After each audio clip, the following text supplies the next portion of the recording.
All right, and we're live. Welcome to another edition of Coffee with CUB. Thanks for tuning in, and of course, big shout out to my colleagues who are joining us today. I know everybody's pretty busy, so it's always awesome that you guys join us at once a month, I suppose.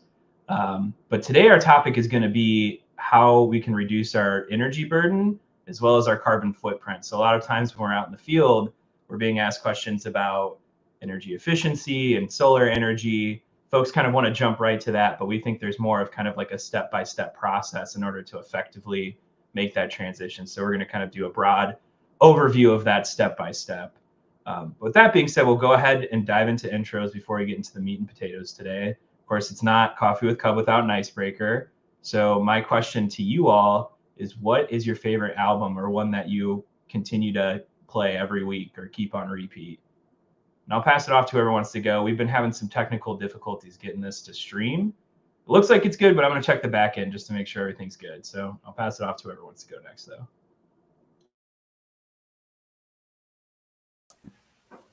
though.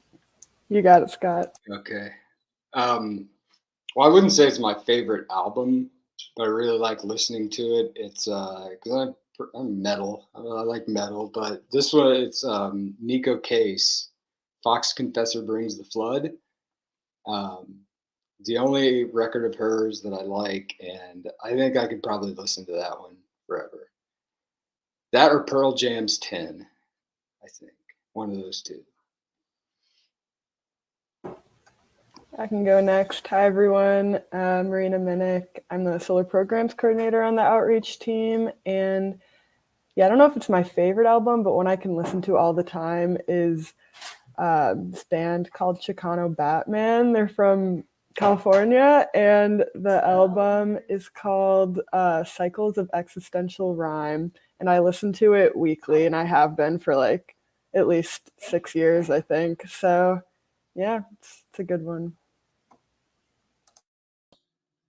I can go next. Hey everyone, I'm Kate. I'm the Sustainable Communities Liaison on the Outreach team. My favorite album is, I think it's called Crushing by Julia Jacklin. She's kind of like an alternative rock artist. And I'm going to see her in concert in a few weeks, so super excited about that. Hey everyone, I'm Karen. I'm the Clean Energy Outreach and Communications Coordinator. And one of my favorite albums right now, it's by this artist named Romeo Santos. He's a Dominican artist and he sings bachata, and I really love to dance. So, and the album is Formula Volume 3. I also recently got tickets, but it's for like his reunion tour with his old band, which is Aventura. So I'm super excited about that. Heck yeah, we need to make like a Spotify playlist for CUB employees. I think we've like done something similar for Sarah and Dave back in the day, but get some fresh new recommendations on there.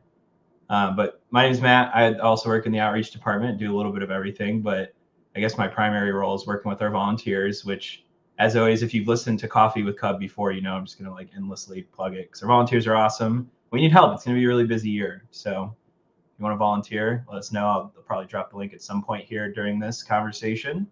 My favorite album, or album that I've been repeating since high school, is from a band called Piglet. They're a math rock band that doesn't exist anymore, and it's called Lava Land. It's like their one and only album, but one of my buddies gave it to me in high school, and it's just been like constantly on repeat. And it just got put on Spotify not too long ago, so I don't have to listen to files off of my phone anymore, which is pretty nice. So with that being said, thanks for going around, folks. Appreciate it. The next part of this segment is our updates. We spend a lot of time running around, going to different events, attending various meetings. We're all pretty busy, especially this year. So we like to share some of the things that we have coming up, specifically events or anything that we've done in the past. I can go ahead and get it kicked off. We've been doing a lot of town halls lately for our Clean and Affordable Buildings Ordinance in Chicago, or CABO, which essentially, it's kind of a long explanation, but CABO just aims at requiring new construction here in Chicago to meet an indoor emissions standard that would be best done with electric appliances. So we're spending a lot of time in the community. We just had 3 events in February. We did one in Albany Park, one in Jefferson Park, and then one in I don't know why I can't think of it, but it was somewhere in Chicago. It slipped in my brain. We've been doing a lot of these, but we've done 3 throughout the north side of Chicago, just engaging with residents. They've been really cool, and we're going to continue to do these not just in Chicago, but statewide. So we don't have any set in stone. Rockford, as well as Freeport, we have some awesome advocates out in those areas that are itching to get something set up. So definitely keep your eyes peeled. Look at our calendar. We'll be posting about it. So if that sounds like something you're interested in, we're going to be talking about building decarbonization for the better part of this year. That's what I know. Does anybody else got something going on near future? I got to go to Peoria this week for the first time, so that was fun. Spoke at a Farm Bureau event about solar, and I also learned a lot about how farmers can lease part of their land to host more commercial-sized solar projects. So that was pretty cool, and I can kind of, check off another place in Illinois that I've got to go to through CUB. Peoria is underrated. I grew up in Chillicothe, a town outside of Peoria, which I thought it was not super cool when I grew up, and now that I go back, I'm like, this place is actually pretty neat. A lot of cool stuff in downtown Peoria. Yeah, I was saying for some reason driving up to it, it was really reminding me of like the town in The Wizard of Oz, like Emerald City. I don't know why, it just reminded me of it right away. So it's pretty cool. I'll second that on Chillicothe. Chillicothe is a pretty cool town, and their library there and their library staff are really great also. And they put on a lot of public programs around renewable energy and energy efficiency. Yeah, I love the Chillicothe Library. I'll be over there sometime late spring to talk about the Solar for All program.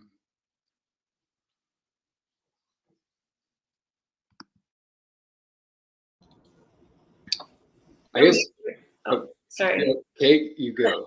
I was just going to say there's no major updates for me. Just want to encourage people to check out our events calendar. We do have a Chicago UBC in the 47th Ward next week on Thursday from 10 to 12. So definitely check out that calendar if you're interested.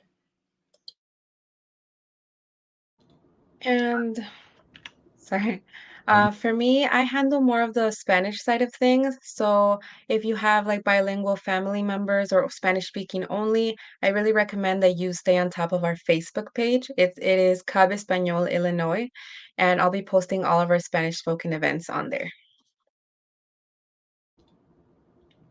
Great. Yeah, we'll drop that in the chat in just a second for folks to check out. But definitely want to encourage folks, check out our online resources, because like I mentioned in the beginning, this is going to be, well, it really has started out to be a super busy year. We're working on like 6 different bills right now, specifically like tied to clean heat and just some like utility transportation, transparency and affordability issues. So a lot of important stuff. We're going to be spending a lot of time out in the community talking about this stuff. So definitely want to get folks in the room to start engaging, because grassroots support kind of keeps this stuff going. That's for sure. Cool. Any other updates before we move on to the main show here? Sweet. Let's do it. So I know we kind of talk about this a lot, but energy efficiency, I think, is like probably one of the most important things that folks can do in their homes, especially now that there are more incentives and opportunities for things like building electrification as well as solar. It's, of course, not the sexiest thing in the world, but I think ultimately energy efficiency is the foundation to all of this work. For example, if you're considering a heat pump works really well, but it doesn't work as well in a home that's not weatherized or it's not super efficient. You're not going to get the bang for your buck that is anticipated unless your home is energy efficient. And I think that's true for a lot of new technologies that we're adopting, because they tend to lean into electricity, and you want to make sure that you're getting bang for buck, making sure that your home's energy burden is reduced. So typically when we get asked out in the field, like, hey, I've been seeing some stuff about solar energy or building electrification, like, where do I start? We always tell folks start with energy efficiency, look at electrification, then look at renewable energy or solar panels. It's kind of that like 3-step process that we encourage folks to move into when they're thinking about this journey. So we thought it would be kind of fun just to kind of talk about some of the tips and tricks we recommend to folks out in the field when we are kind of like hashing out a plan for folks when they are trying to make this journey. And of course, like I mentioned, energy efficiency is the first and arguably the most important step. And we've done this before, but I think it's kind of fun to do because, again, we talk about this pretty frequently out in the field. So in our own homes, we're constantly practicing energy efficiency. So I don't know if you all have any like cool DIY energy efficiency tips or trips, and I can't talk today. Any tips or tricks that you give to folks out in the field to kind of encourage them to be more energy efficient, or stuff that you do in your own home to be more energy efficient? I've said this before because I imagine all of us here are probably renters, so you're kind of limited on what you can do. I don't imagine I know my landlord wouldn't appreciate me knocking out a window and replacing it. So I always get, wherever I move to, like the weather stripping. It kind of looks like sticky on one side, it's kind of thick foam, and stick that anywhere I can where air might leak in, because it's not permanent. It's not even like caulk where you put caulk in and then you have to rip that out. And particularly around windows, and a lot of landlords and a lot of apartments have, in my experience, shoddily stalled windows and sliding glass doors. And a badly installed window or sliding glass door it brings on a lot of air leaks. So buying that stuff like weather stripping to plug those leaks, and you can remove it when you move out. And then of course, changing light bulbs. I suspect that most people by now have LEDs, but that is also something you can do when you move into a place. If they don't have LED light bulbs by that time, they're pretty cheap now. You switch all of those out. I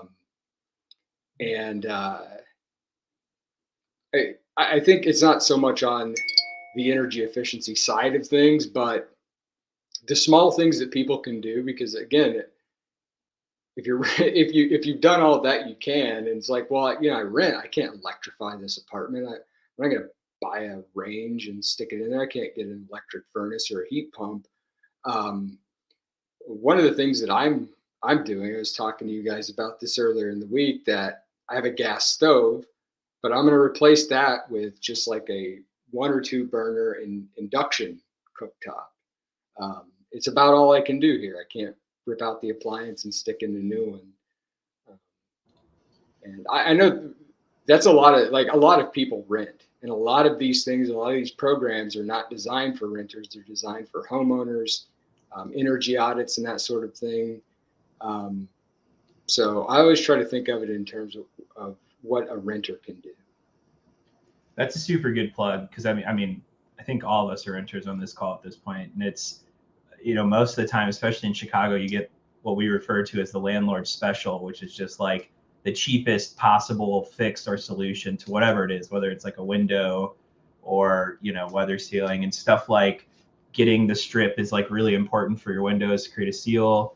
Even stuff like, you can buy this really cheap plastic wrap. It's basically like shrink wrap that you can put over your windows, and then you hit it with a hair dryer, and then it kind of sticks to the window and creates a seal. That kind of stuff can really make a big difference.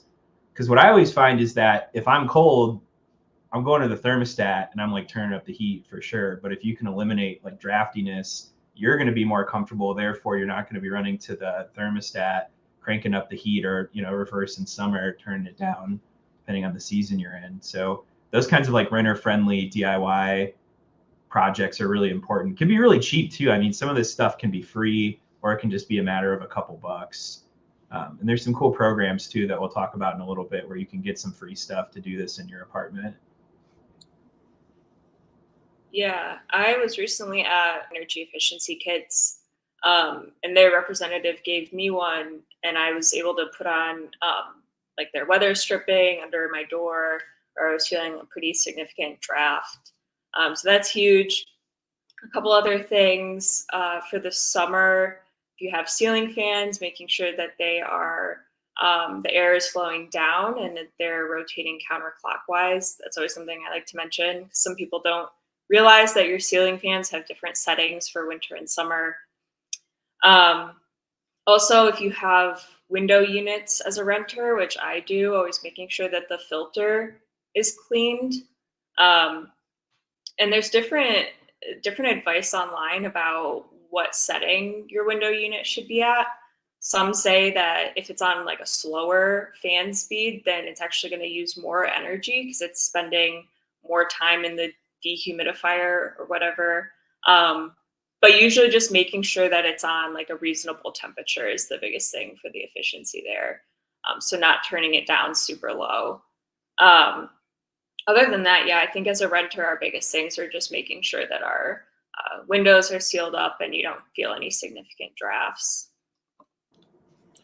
Yeah, it's definitely key.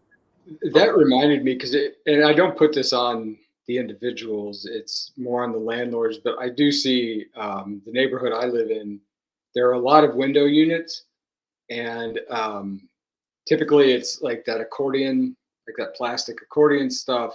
People stick it in the window, they expand that out, and that's it. And that is a gigantic air leak.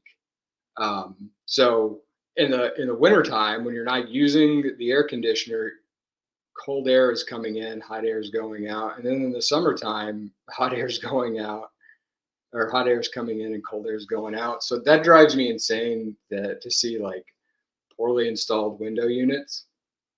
And another thing too, I think this is, I didn't know that this was a problem, but I got an email from the company that manages the place that I live in that it was a warning to people not to run their air conditioners, because we had a day where it was about 80 degrees and the next day it was 40 degrees.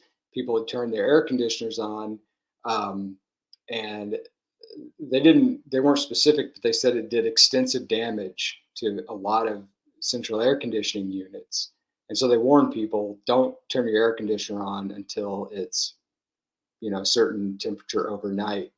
But that again, I mean, people turn that on because they get hot, and they probably get hot because their place is poorly sealed. So again, that's the responsibility of the landlord, if you ask me. And getting landlords to do anything is difficult, but that sort of thing happens. Yeah, I think it's, Kate, you mentioned kind of like looking online for, various like tips and whatnot. And I think that's kind of a really key part of this is we all have our like own tips and tricks and stuff that we share with folks. But a lot of this stuff, there are people who have like really cool YouTube channels and stuff where they'll do DIY efficiency projects. So in a lot of ways, some of this stuff is like the most accessible it's really ever been due to this like ability to share this information over Reddit or Google or YouTube, whatever it might be. There's some cool stuff that you can look online, especially renter friendly stuff. Because like Scott was saying, it can be really tough. You're like, well, I don't want to invest in like this big thing that I'm gonna not be able to use, in a year or so if I move and it's like a better unit. So, looking into some of these things that are renter friendly that are pretty affordable and could just take an afternoon to do can make a really big difference. I'm a huge advocate now of changing out your furnace filter if you can do it. That is something I shamefully admit I haven't been doing up until recently. And I have terrible allergies. I have really bad dust allergy.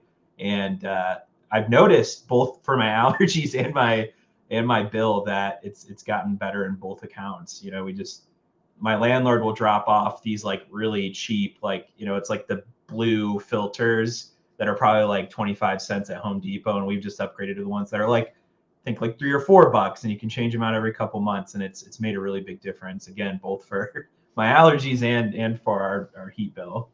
So your furnace isn't like trying to push air through a really, dirty filter. If you keep that changed out, it can keep that air coming in and out in a much more efficient way. Also, if you have vents in your house, you should take a look at them once in a while. The other day I was walking down my hallway, and above our utility closet, I looked at the vent, and it must have been 2 inches of dust covering the entire thing. I don't even think air could get out of it. So yeah, take a look at them once in a while. I usually don't look up at my ceiling, so I didn't even notice. But yeah, the cold air returns tend to do that pretty often. That maybe it was a cold air return where it returns the air, cycles through. those tend to get really dusty, and then that sucks all of that dust into the system and clogs the filter. And the other thing too that I think, especially for if you have, like, I live in a 2-story townhouse style building, and it's hard to control the temperature depending on the season. So it'll be really cold downstairs in the winter and really hot upstairs in the summer. And like my thermostat over on this wall, right above a register. So if I close that register off, um, close my registers off downstairs during the night in the summertime so that I get a little more cold air. Uh, yes, the air conditioner's running a little bit more, but it's tolerable up there. So I think that helps too. Or closing off rooms that you don't use during the day is helpful also. And Scott, you bring up a good point. I think a lot of times when we think of energy efficiency, we're only focusing on the energy savings, but I think they also make a huge difference in just being comfortable in your home and actually being able to be warm in the winter and cool in the summer. So I think that's also a really big benefit of making some of these easy adjustments or investments. Yeah, because we never want to tell somebody, and people do this all the time. I hear from people all the time that, especially older people, that I don't run my air conditioner in the summer. And that's dangerous, especially for older people, because it's in the climate, the weather extremes that we get now, that can lead to serious health problems. And it's really sad that people have to choose between being comfortable and being able to pay their bill. But it's also dangerous. So yeah, don't, please be comfortable and use the utility programs too to get an energy assessment, and kind of seal up some of those leaks and have your equipment checked out. Yeah, that's a good plug. The utility programs that we have, like, everybody's paying for them. If you pay an electricity bill or a gas bill, you are effectively putting money in a pot for these various programs. So definitely want to encourage folks to take advantage of those. The home energy assessment's a really good start. It's changed a little bit in ComEd territory. I think the Ameren program is the same. So folks have done it in the past. You can still do it, I believe, every program year, but it's a little bit different in ComEd territory now. So the way this energy assessment works is there's kind of like 2 versions based on your income. So they use something called 80% area median income, which it's like traditionally these programs use 200% federal poverty level, which is a very low bar. But fortunately, we're starting to see more income qualified programs use 80% AMI, which is much better. For example, in Chicago, I don't know the exact number off the top of my head, but I think for a household of one, it's about approximately $58,000. I don't know. I know, like, Kate and Marina, you guys are dealing with this stuff with like ILSPA and whatnot. I don't know if that's accurate, but I think it's in the ballpark. But yeah, so it's 80% AMI for one version of the program, which is where you can set up the time for an energy efficiency expert to come to your home. They'll do a general assessment, and then they'll identify any areas where you can improve in terms of efficiency, and they'll install free energy efficient products. So things like LED light bulbs in every fixture you don't already have them, low flow shower heads, faucet aerators, smart power strips. You can even qualify for a smart thermostat potentially. So it's a really good program. It's like the energy assessment's not going to like make or break your bill, right? They're going to like look at these kind of facade level things, but at the floor, I think you can at very least just get some cool efficiency products, things like light bulbs that can go a long way. Because if you still have incandescents throughout your apartment, which specifically for renters is a thing. I've noticed that some of the apartments I'll move to in Chicago, like, we're renters, so we're like, I'm not going to spend money on swapping out the light bulbs. So like some of the apartments I come to will still have like incandescents in the closets and stuff like that. So it's a good opportunity to swap those out without having to, go get a pack at Costco or whatever. The other version of the program is for folks who are above 80% area median income. And that is where you would do a self-assessment. So essentially you like fill out a questionnaire, and then based on how you answer that, they'll send you in the mail a bunch of free appliances. So the big difference is that you don't get the energy efficiency expert coming to your home anymore, which is kind of a bummer, but You still do get these appliances, and you can kind of do this guided self-assessment, which is still helpful. Still get those LEDs, still get like pipe insulation and all that stuff. It's just a little more tailored to your particular experience, which I will put the number in the chat here. I know Ameren has a version as well. It's kind of similar, right? It's like income qualified. I don't know if you know a ton about that one. Yeah, it's income qualified, and it is an assessment. Ameren a few years ago stopped doing the audit, which was, 4 or 5 hour process where they depressurize the house and all of this stuff, which is really useful. They did the installs, but they also gave you a ton of information that if you did these things, it doesn't cost a ton of money. It's unfortunate that they don't do that anymore but you can, I mean, contractors do that. It costs a little bit of money, but I think it's probably worth it. Yeah, I think especially if you're considering electrification or solar, I think doing an energy audit can make a really big difference. And there's a good resource the Department of Energy published not too long ago. I'll put it in the chat here. They have things like a directory of installers who can do this work. They talk about how it works and just like an overall deep dive on energy audits. But like Scott's saying, it's like, I think really important, but it's unfortunate there's no subsidies for the audits anymore because it used to be pretty affordable to do it. But this can cost a couple hundred, but I think there is some kind of credit now, right? Through the IRA for energy audits. Yeah, there's through the home energy efficiency and weatherization tax credits. I think you can get 30% of the audit covered up to $150. So, you can get some money back on it, which is nice. Do you know, Marina, will that remain a tax credit? Because with some of the other Inflation Reduction Act programs, it's like, well, it's a tax credit, but then say if you're going to go buy an appliance, the store is going to take that tax credit and they give you the value of that up front. Do you know if that program will remain a tax credit, or could that be up front too? I'm not sure. I guess an energy audit is a little weird too, since it's not an appliance, it's a service. But I think, I'm like looking at my notes, that one's through the 25C. It's the same tax form that the clean energy credits come through. So I'm not sure, but that would be good to look into. It would, because if you don't have a tax liability.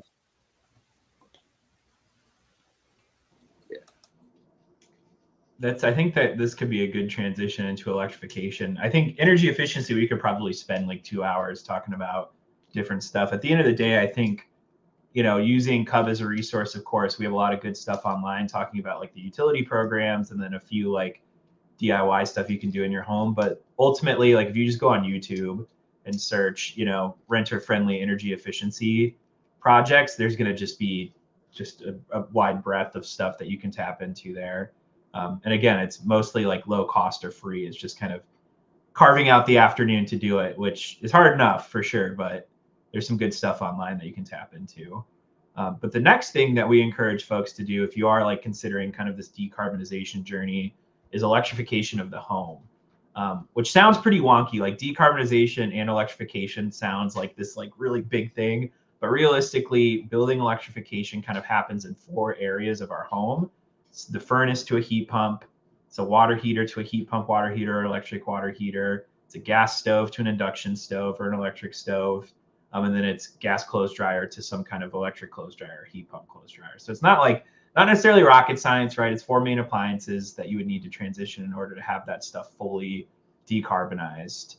And there's some really good incentives right now, because I know a lot of folks, when we talk to them out in the field, they're like, this sounds super cool, but like it's a little expensive. I don't know if I can tap into it. But fortunately, thanks to the Inflation Reduction Act, we are set to have some really stellar rebates come down to Illinoisans at some point this year. We're hoping for spring, but it's looking like it's probably going to be like fall or winter. We're not 100% sure when that's going to happen. But it's for a good reason. It's because they want to make sure this money actually comes to folks who need it, and it's like happening in a way that actually benefits Illinoisans. but it's just taking a little bit longer than we expected. But at the end of the day, there's up to $14,000 per qualified household to make this transition. So it's up to $840 for an electric stove, cooktop range, or clothes dryer. It's up to $1,600 for insulation, air sealing, and ventilation. $1,750 for heat pump water heater. $2,500 for electric wiring if you need to pull wires to make some of these appliances work. To $4,000 for upgrading your electric panels in similar vein. Then up to $8,000 for a heat pump. So it's some serious money, and it varies. It's like 80% AMI can access 100% of those credits. So if you are at that 80% area median income number, you can get up to $14,000 full price of all of those rebates. But if you're 80%, or I guess 81% to 150% area median income, you can get up to $14,000, but half of the cost of those appliances are the rebates. So instead of $8,000 for the heat pump, you get $4,000. Still a very big chunk of change. And I think it's cool that they've done it in this way, because typically, with these kinds of rebates and incentives, it's just like the people who have the money, the gumption to do it, are just going to get it, kind of like the EV rebates and stuff. But with this, it's more targeted at homes who might not be able to afford to do it right away, and create some good opportunity there. So for folks who are thinking about that, stay tuned. We've been doing a lot of programs about this stuff and how to navigate it. I know, Marina, you've been doing some kind of like IRA trainings and IRA rebate trainings. So we're starting to talk about it and think about it in more detail. It's just a matter of when this stuff comes to our households. Yeah, I'm glad you bring this up. I wish my family would have waited for the rebates. We just got an electric stove last year and paid like everything out of pocket, including installation. And yeah, it just sucks that a lot of people don't know about these programs, which is why we're here to try to promote them.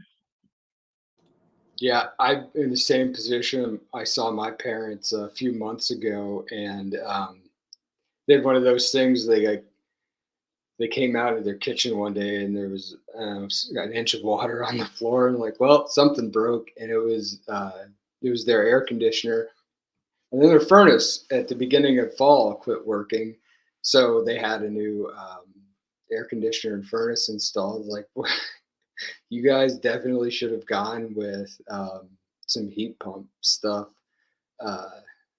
So now they're locked into that for years and years and years. So yeah, that's a good flag. I mean, that's kind of the challenge with this stuff, is we're kind of hoping these rebates come sooner than later, because at the end of the day, if your like air conditioner or furnace kicks the bucket, like you have to do something about it.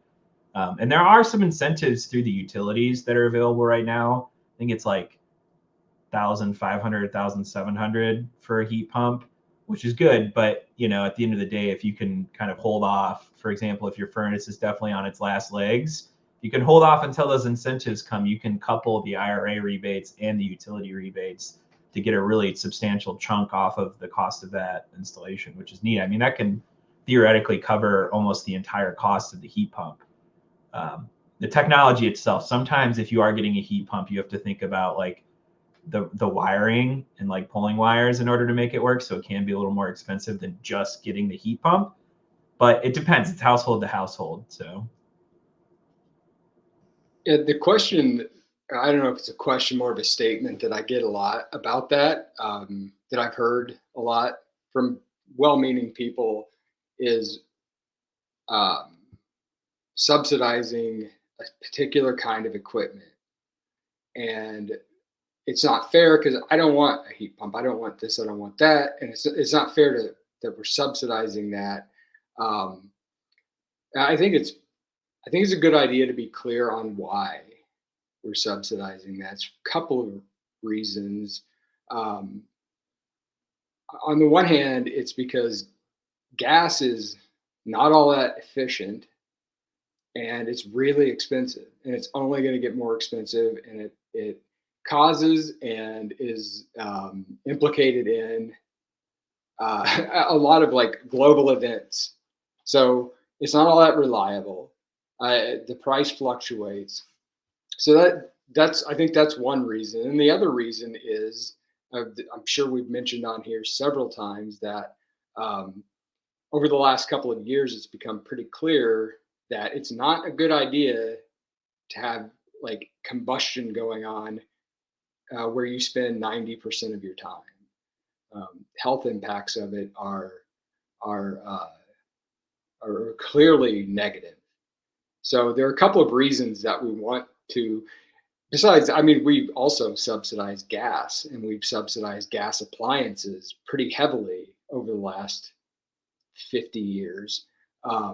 So there are a lot of good reasons that we should shift those subsidies from gas to more efficient, healthier electric appliances. To riff on that a little bit, the health aspect is something that really stands out to me because Hannah, my wife, and I are thinking about, we're renters now. We want to consider like buying a property somewhere and kind of move out of being a renter. And that's something we really want to consider is like, can we make this all electric? Because as I learn more about the health impacts of just like baking a cake or making brownies, it's like actually pretty significant. We have some of the highest rates of asthma in the country that's directly attributed to gas stove use. It's 21% of childhood asthma approximately in Illinois is directly related to gas stove use, which is the highest in the nation. I think the national average is like closer to 15 or 16%. And it's just, we have, 4 out of 5 homes in Illinois are directly connected to gas. We've just really invested in the gas infrastructure. But specifically, a Stanford study that was done, I think it was about a year or two ago, found that gas stoves emit a ton of benzene, which benzene is directly linked to blood cancer. It's stuff like that. I mean, it's directly linked to respiratory illness, blood cancer. It's just at a certain point, it's like, well, maybe we should just from a health perspective alone start making the switch. And even stuff like I've had the unfortunate experience of having in this particular apartment, our neighbor below us left for Thanksgiving for the holidays. And I don't know if they have a cat or something, but their gas hob got turned on. And for multiple days, we were smelling gas and smelling gas.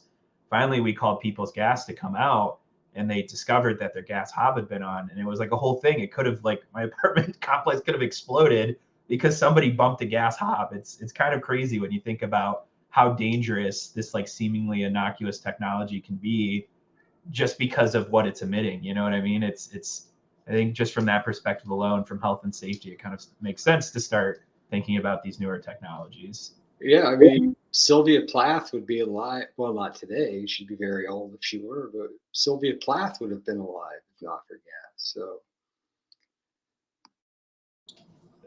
yeah, I've had a few consumers out in the field thank us for working on electrification just because they've known people who have passed away as a result of a gas stove incident. So, yeah, it's definitely good to think about the health and safety aspect of this. Also, like the efficiency of these appliances is much greater, especially if you get like the latest and greatest. Thinking about like a heat pump or an induction stove, it can save quite a bit of money. Heat pumps are pretty interesting because it is a little complicated. We oftentimes will get asked, people are like, well, like, isn't it more expensive to use electricity to heat your home? We always answer, well, it's a little complicated, but there's always this graph. I don't have it on hand that I like to show out in the field though, but basically heat pumps are much more efficient at 0 degrees and warmer when compared to a gas furnace. And they get less efficient than a gas furnace when you're like below 0. And a lot of people are like, well, see, like doesn't work. Told you so. But the case of it is that in northern Illinois or like even Minnesota, the average temperature is about 30 degrees. It's very rare that we have below 0 temperature. It's at least in northern Illinois, it's just a handful of times a year that we have mornings that are actually below 0.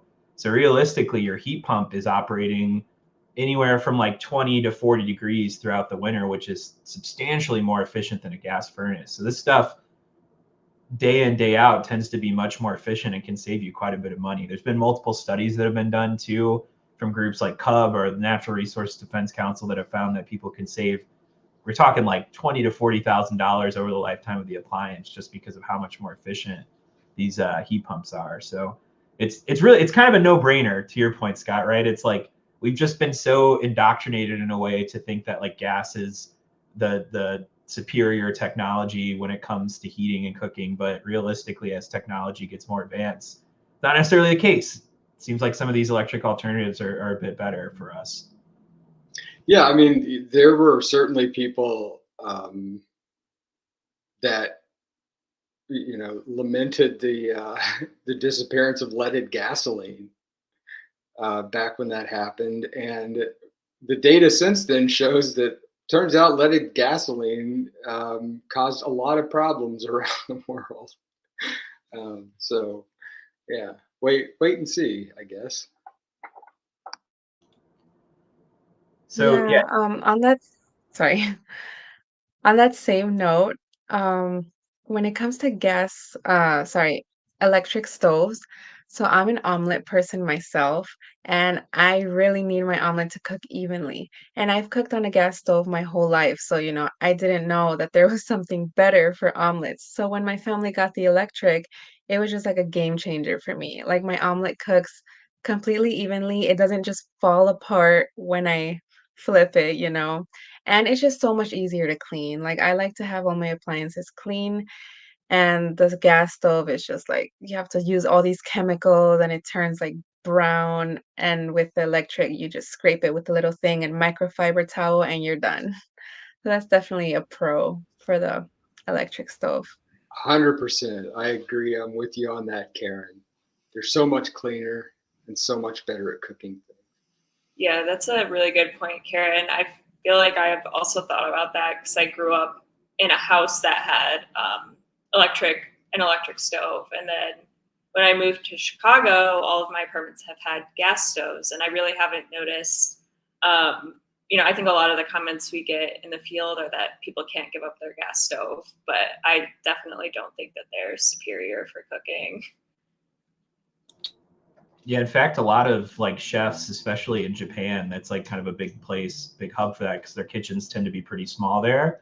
They like far prefer to cook on induction stovetops because it's easier to cook on in some ways once you apparently like learn how to. It's a little bit different, but apparently if you learn how to do it, it's a little bit easier. And it's also just the temperature is reduced. Like that seems like a dream to me. Sometimes we'll host Easter here, and whenever we have like multiple gas hobs going and like the oven's baking, it's just like sweltering in my apartment. It would just be amazing to think like only the oven's going and that's the only thing generating heat past the bodies moving around. It's kind of like a dream, it's like smart home stuff in some ways. It like seems a little futuristic, but it's becoming more and more obtainable, especially with these rebates. And that's kind of like tying it into renewable energy. It's kind of like the bow on this gift that is decarbonization is that if you have a home that is all electric and all of your appliances, even down to your vehicle, are running on electricity, if you tap into some of the incentives that we have for solar panels, essentially whenever your solar panels theoretically are generating energy, all of that solar energy is going to be running through your electric appliances. So your electric appliances will be powered by your solar panels. And I think that's pretty neat. Can really create some like good cost savings for both the solar panels and the appliances. Then to go even further, when solar panels aren't generating energy during the evening, for example, it's pulling from the grid because of where our state is moving in terms of energy generation, that energy that it's going to be pulling over time will be clean energy as well. So your electric appliances are only as clean as the energy being generated, which here in Illinois is getting progressively cleaner. And that's kind of the cool part of these policies is it's a bit of like a kind of a patchwork of different policies building off of each other to kind of create the moment that we're in right now. Because we had Future Energy Jobs Act and Climate Equitable Jobs Act that were passed 2016, 2021. It's putting us on a path to 100% carbon-free energy by 2045. So it's kind of a cool future ahead and cool opportunities. And I always tell folks too, it's not necessarily something you're going to be able to do overnight, right? Like you're not going to be able to like get an electric vehicle and like swap all your appliances out and get solar panels. It's not realistic for most families. So it's something that's kind of like in goals is a possibility over time, but it's something that can happen for sure. Yeah, and I think we talk about this order of doing energy efficiency, electrification, solar.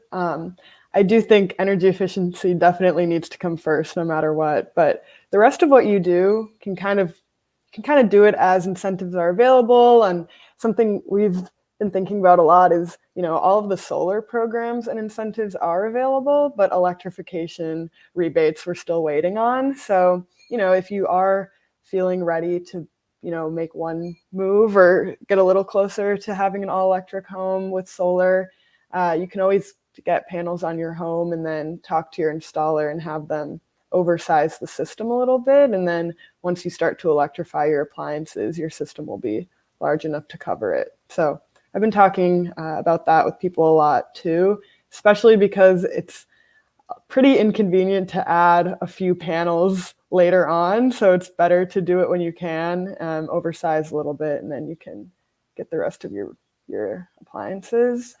And while I'm unmuted, the solar programs Matt was mentioning, there's all kinds of routes to take when going solar. So have to give a shameless plug to Solar for All, which is the state income eligible program. If you're at or below 80% area median income, you can get solar on your property at no upfront cost and with guaranteed monthly savings, which is really great. Or we haven't talked about this yet, but there's also community solar, which is great for renters, and it allows you to subscribe to a small portion of a community solar farm. So you pay them for your electricity that you get rather than ComEd or Ameren. And that's a great option too. And if you qualify for Solar for All, you can get somewhere around 50% discounts on your electric supply, which is really awesome. So, yeah. All super good plugs. I am putting all of these links in there. We have a lot of these resources online to help folks navigate this. Community solar is awesome. There's like some really good because I'm a renter, probably going to be a renter for the foreseeable future, given home prices. I know I was like, Hannah and I are looking for a home, but yeah, right. But probably not for the foreseeable future, unfortunately. So we did just subscribe to a community solar installation, and we're getting like up to 40% savings, which is pretty neat. I mean, there's some really cool opportunities to save a good chunk of change and to support like the green economy here. It's helping build out kind of this multifaceted green economy, tapping into renewable energy, like cleaning up environment. It's a really cool thing. A lot of variables in there. And rooftop solar too. You can cover a good chunk of change. So if you are a homeowner, we'd be remiss to mention that there's about 60% savings that you can build in due to federal and state incentives. It's about 30% from the state and 30% from the federal government through the Inflation Reduction Act for the total cost of the project. So you can significantly reduce the cost of your project just from these incentives alone. We have a question from Josh White. It's 40% community solar savings overall or just on the supply side? It's just on the supply side for community solar. So they do something called virtually net metered or virtually net metering, and that basically creates solar credits just on the supply portion of your bill. Whereas if you were to have those solar panels on your rooftop, your entire bill would be net metered. So it would be supply and delivery as well.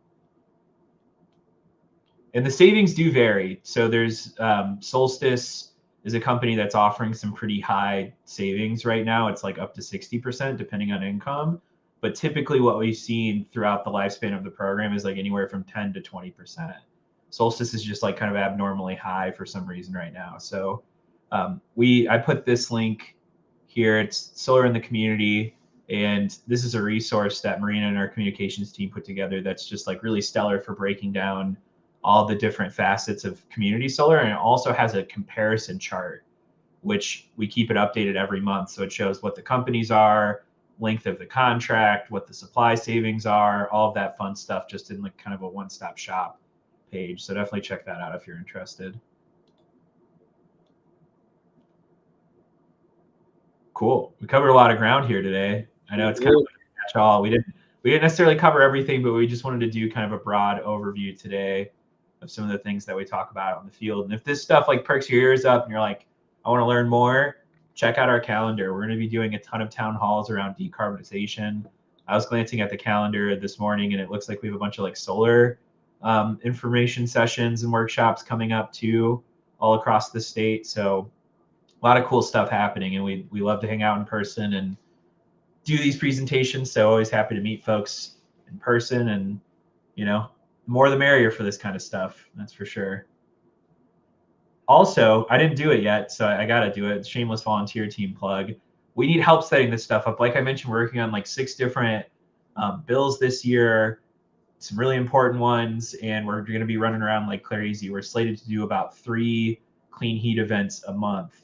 So we're going to be talking about this stuff quite a bit, and we want to make sure these events are really good, and we're like getting people in these rooms to have this kind of conversation. So we need people to help us do that. You know, I live in Chicago, and it's easier for me to do this stuff in Chicago, but you know, volunteers are part of the social fabric of their community. So it's really helpful to have folks who are actually in those communities to help us connect with community organizations or just like good venues, stuff like that. So a lot of opportunities to help out. And I'll plug the volunteer link here in just a second.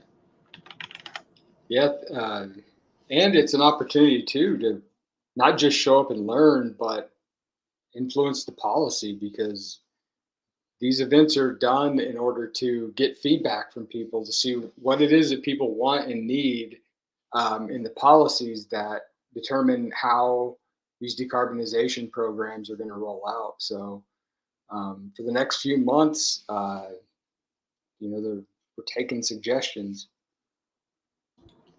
That's for sure. It looks like we have one more question. ComEd just recently redesigned their bills. Josh is asking if it affects consumers in any way or net metering subscribers. I don't think it affects consumers past your account number is changing, but I think that's like the biggest change that's happening. It's more like a facelift more than anything else. Correct me if I'm wrong, Marina, but I don't think it affects net metering or anything like that, right? Yeah, the only thing, if you're currently subscribed to community solar, there might be a delay in the credits. So if like this month's bill doesn't have your community solar credits on it, the next bill will. So there was a warning on their website about potential delay, but that's pretty much it. No long-term effects. Cool. Well, thanks for tuning in, folks who have been hanging out with us for this afternoon, and shout out to the CUB team, of course.